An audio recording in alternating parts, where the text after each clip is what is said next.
Hey friends, welcome to the 15th episode of Walking with the Himalayan Master, and we are reading the third chapter that's Raising a Sage, Bringing Up a Yogi. We finished off the chai, set down our cups, and told the shopkeeper that it was the best chai ever. Swamiji slapped my back and we walked to the car. He was in a rare mood.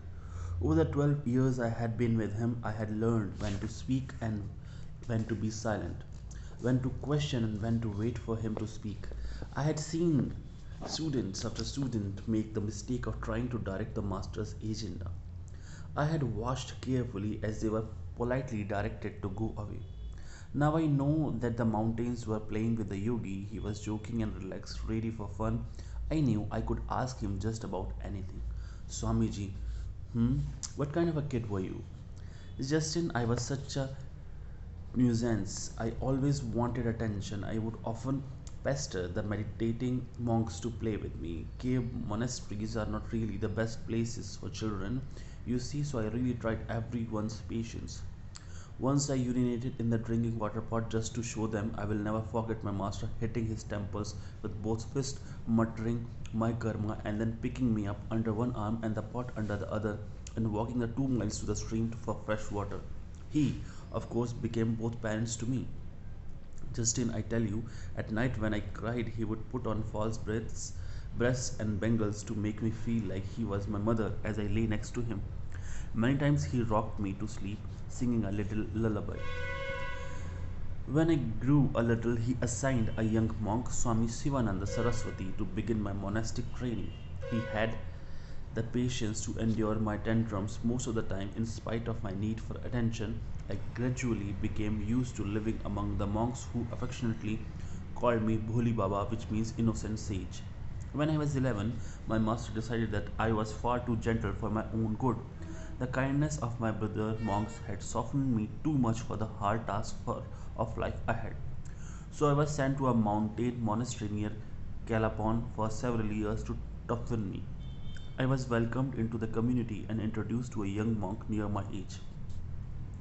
He greeted me by kicking me and knocking me down. Then he showed me where I could sleep.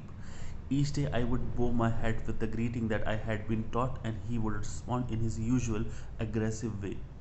As the bruises mounted, so did my tears. I wanted desperately to return to the warmth and cheerfulness of my own monastery. I realized then how much I loved the monks and felt so sorry for the way I had abused them. I thought of escaping one night and running away, but then I said to myself, enough. The next morning, as a young monk came for me, assumed my usual greeting, and as he lifted his foot to kick me, I quickly turned aside and plunged my foot squarely into his ribs, knocking him to the floor. I didn't give him a chance to get to his feet before charging into him with another kick. Just as he was about to get up again, I mounted another assault, but that time got halted from behind by an older monk who said that my action was sufficient. The older monk explained that my action was a sign they were waiting for. Now my training could begin. The monk's style was a combination of kung fu mixed with Indian karate, which, by the way, Justin, is a Sanskrit word. One of the best teachers in the monastery was completely blind. He always knew where the opponents were. I used to try to sneak up on him, but he could feel as soon as someone moved towards him. He taught us how to strike using our body's electricity. As Swamiji spoke, I couldn't help but think of the popular TV series that showed the adventures of a Shaolin monk's training in a monastery in China. Some years later, as Swami G. Theresa and I had watched an Indian movie one afternoon, he had pointed out two of the actors and told us they were trained at his Kung Fu monastery. How long did you study there, Swamiji? I asked. I was there 7 years. Do you want me to demonstrate? But I knew better than to say yes. Over the years, he had demonstrated to several others besides myself, and we had always ended up stunned. Lying on the floor, I tried to change the subject. Did you go back to the monastery during the Kung Fu years? Yes, I couldn't be without my master too long. I went back and forth to the many places he sent me, but by my master's side was always best. Since I knew that my master would always back me up should there be any real danger for me, I also became quite obnoxious at times. Once I was told that it was time to take my turn in cooking for the monks, I refused. The monks insisted that I take my turn cooking the customary meal. When my day arrived, no one cooked the meal I still refused, and so no one ate. The next day I was hungry, so I relented, but I was determined to get even for the great imposition. I loaded the pot with rice and beans, but also threw in a handful of hot chilies and a handful of small stones for good measure. I watched the monks very carefully as they chewed the food and saw that they licked their lips and said it was the best ever. Perhaps Bholi Baba should cook every day, they all said. I grabbed a dish and put some food in my mouth to find out what had happened to my recipe. Immediately, my whole mouth was aflame. I broke a tooth on one of the stones and hurt myself dashing for water to cool my mouth. What I didn't know was that the monks had simply used their solar plexus fire to dissolve my additional ingredients and avoid any discomfort.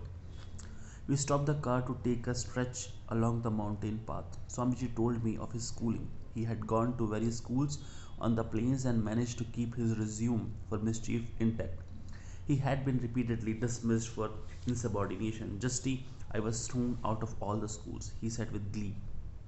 Slightly blushing, he admitted that his master had had to come down from the mountains many times to intercede with the principal to get him back into school. Swamiji had always returned to the mountains with relief after the school semester.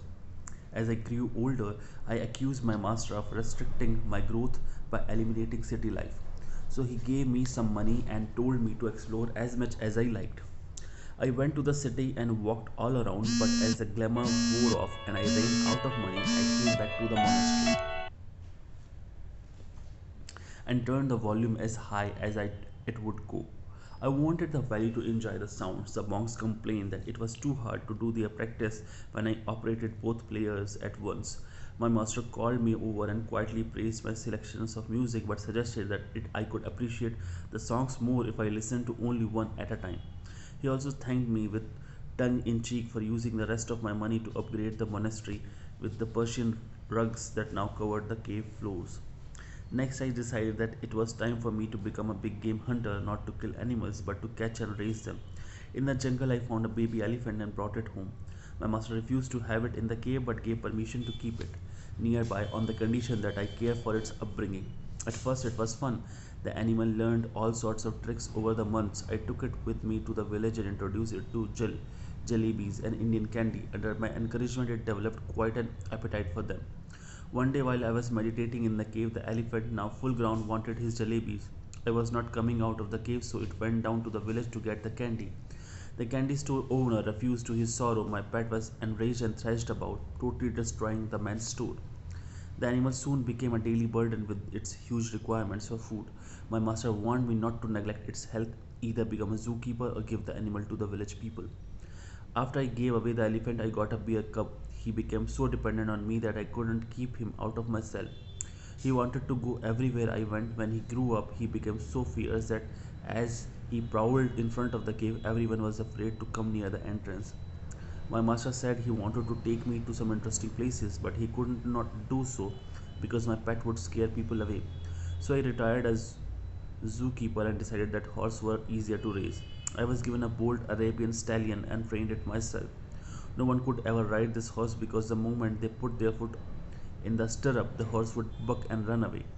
I had secretly trained him to accept the rider only from the right side, not the left.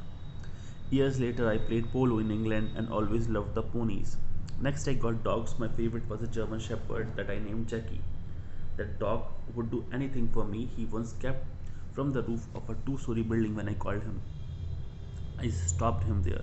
I know all about your dog, Swamiji, and we both laughed at the memories of the institute guard dogs he had trained. Swamiji told me then of his schooling in 1940 at Shanti Niketan, the institute founded by the Nobel laureate Rabindranath Tagore, also a disciple of Bengali Baba. The curriculum embraced the fine arts, including dancing, painting, sculpture, and drama, as well as the basic educational courses. Swamiji loved the arts he learned there. Tagore was beloved in India not only for his great work in literature but because after the British massacre of his countrymen at Amritsar, he renounced the knighthood Queen Victoria had bestowed on him. Throughout these years, Swamiji said, I continued practicing the agenda of training that belongs to our order of monks. I learned all the meditation and breathing techniques and passed the scheduled tests. The first test given to monks in our tradition involves being wrapped in a water soaked robe. The monk must then raise his body temperature in order to dry the robe. If the test is passed, the monk is allowed to proceed with study because the master knows that he could withstand the mountain temperatures. At times, my master would instruct me, at times, he would send me to an adapt for training, but my master always demanded full attention whenever he taught. It occurred to me once one morning that I hadn't had a day off in a long time, so when class began, I was missing. My master sent for me. I told him that the rest of the monks needed his class, but I was taking a free day. As I turned to walk away, he ordered the other monks to grab me and string me up by my ankles. There I hung upside down in the middle of the cave classroom while my master continued his lesson. During one class taught by my master on an Upanishad, a fellow disciple was bored and began to fool around. My master kicked his wooden clog across the room towards him, but the student ducked and the full force of the clog hit me above my eyebrow. For someone who sat and meditated all day, I realized that he had a good aim. I fell backwards, bleeding and complaining. I didn't do anything wrong.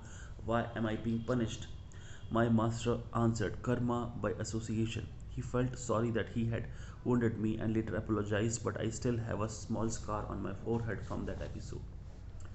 As we drove along towards Gangotri, Swamiji spoke of his days as Shankaracharya, one of the five leading religious leaders in India. He told me about his schooling at Varanasi and Prayag universities in India and at Oxford University in England. He told me of his medical degree from Darbhanga Medical College and the research he had done in Utrecht, Hamburg, Frankfurt, and Moscow.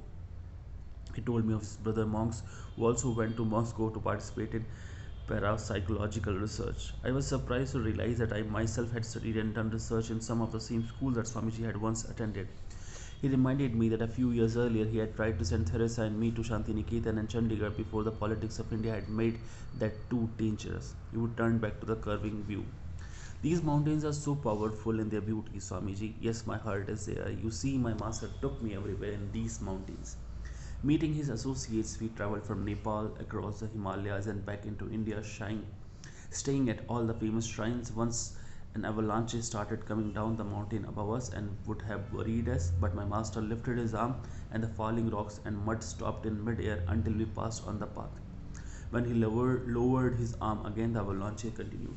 I told Swami that it seemed as if most human beings knew nothing. For all our bragging about our technology, we have been using only brain power, neglecting most of the possibilities of which we were capable. He interjected, Justin, everything that technology is bringing forth now is not being done for the first time. Whatever an engineer can produce, the mind can do so on its own without matter. Thank you very much, friends, and it completes the fourth chapter. Tomorrow we'll be reading the fifth chapter.